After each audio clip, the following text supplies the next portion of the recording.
First gardening ചെയ്യാൻ പോവുകയാണ്. നമുക്കിവിടെ വെതറൊക്കെ ഒന്ന് മാറി ചൂടായി വരുന്നുണ്ട്. ഏകദേശം 20 ഡിഗ്രിയോളമൊക്കെ വരുന്നുണ്ട് കേട്ടോ. അപ്പോൾ നമുക്ക് അതൊന്ന് സ്റ്റാർട്ട് ചെയ്യാം. കുറച്ച് ഫ്ലവേഴ്സൊക്കെ ഞാൻ വെക്കുന്നുണ്ട്. അപ്പോൾ ഇന്ന് ഞാൻ ഈ രണ്ടെണ്ണേ വെക്കുന്നുണ്ട്. അതായത് ഇത് നമ്മുടെ ടൊമാറ്റോ ആണ്. നമ്മുടെ ഇവിടെ ഉള്ള അമേരിക്കനായിട്ടുള്ള ഒരു സ്റ്റോറിൽ നിന്ന് വാങ്ങിയിട്ടുള്ളതാണ്. ഇതും പെപ്പറാണിത്. ഇത് രണ്ടുമാണ് നമ്മൾ ഇന്ന് നടാൻ ഉദ്ദേശിക്കുന്നത്. അതുപോലെ തന്നെ കുറച്ച് നമുക്ക് മണ്ണൊക്കെ ഇട്ടിട്ട് ബെഡൊക്കെ ഒന്ന് ശരിയാക്കാനുണ്ട്. അപ്പം അതെല്ലാം ഇന്ന് ചെയ്യാൻ ഉദ്ദേശിക്കുന്നത്.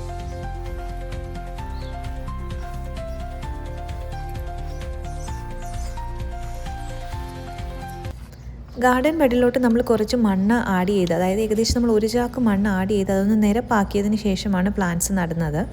എന്നിട്ട് ഞാനിത് മണ്ണിലോട്ട് വെച്ചതിന് ശേഷം താഴെയുള്ള കുറച്ച് ബ്രാഞ്ചസ് ഉണ്ടായിരുന്നു, അതെല്ലാം ഞാനൊന്ന് അടത്തി മാറ്റി കൊടുത്തിട്ട് ആ മണ്ണൊന്ന് ഉറപ്പിച്ച് കൊടുത്തു.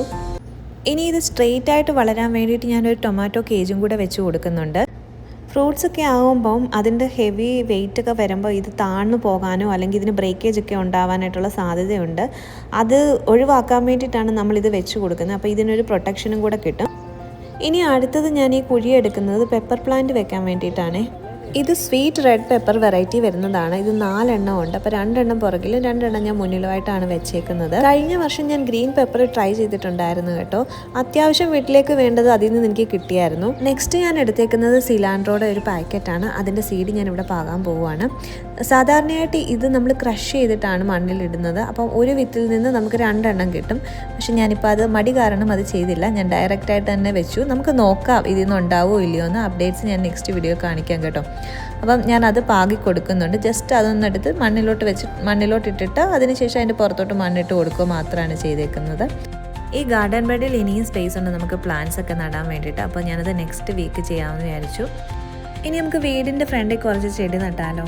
അപ്പം ഇതിൻ്റെ പേരൊന്നും എനിക്കറിയത്തില്ല. നഴ്സറി കണ്ടപ്പോൾ ഇഷ്ടപ്പെട്ടു, അങ്ങനെ ഞാനിത് വാങ്ങി. നമുക്ക് വീടിൻ്റെ ഫ്രണ്ടിലായിട്ട് കുറേ റോസ് പ്ലാന്റ്സും പിന്നെ അതുപോലെ തന്നെ ഡേസിയും ഒക്കെയാണുള്ളത്. അപ്പം ഇത്രയും ചെടി ഈ വലിയ പോട്ടിനകത്ത് നടന്നത് എന്താണെന്നായിരിക്കും. ഇത് സ്പ്രെഡ് ആവും. അപ്പോൾ ഇത് കാണാൻ നല്ലതായിരിക്കും. ഞാൻ വിചാരിക്കുന്ന ഈ സൈഡിൽ യെല്ലോയും അതുപോലെ ഈ സൈഡിൽ നമുക്ക് ഇതൊരു ഓറഞ്ചിഷ് റെഡ് കളറാണ്. അപ്പോൾ അത് ഇങ്ങോട്ടുകൂടെ ആക്കാവുന്നതാണ്. നമുക്ക് നോക്കാം എങ്ങനെ വളർന്നു വരുമെന്ന്. ഞാൻ ഈ സൈഡിൽ റെഡ് വെക്കുവാണ്. നമ്മുടെ നാട്ടിലൊക്കെയുള്ള 10 മണി ചെടിയില്ലേ, അതിൻ്റെ കൂട്ടിലെ ഇതിനെയും കാണാൻ. പക്ഷേ ഇത് അതല്ല കേട്ടോ. ഈ പ്ലാന്റിനെ ഇവിടെ അറിയപ്പെടുന്നത് ഫെറി മോഴ്സ് എന്നാണ്. അപ്പം ഇത് ഈ പോട്ട് മുഴുവൻ സ്പ്രെഡാവും. ഇത് സ്പ്രെഡാവുന്ന പ്ലാന്റാണ്. അതുകൊണ്ട് തന്നെയാണ് ഇത്രയും വലിയ പോട്ടി ഞാൻ വെച്ചത്. ഇതിൻ്റെയൊക്കെ അപ്ഡേറ്റ്സ് ഞാൻ നെക്സ്റ്റ് വീഡിയോയിൽ കാണിക്കാം കേട്ടോ. അപ്പം എൻ്റെ വീഡിയോ ഇഷ്ടപ്പെട്ടാൽ സബ്സ്ക്രൈബ് ചെയ്യാൻ മറക്കരുത്. സോ നെക്സ്റ്റ് വീഡിയോയിൽ കാണാം. ബൈ.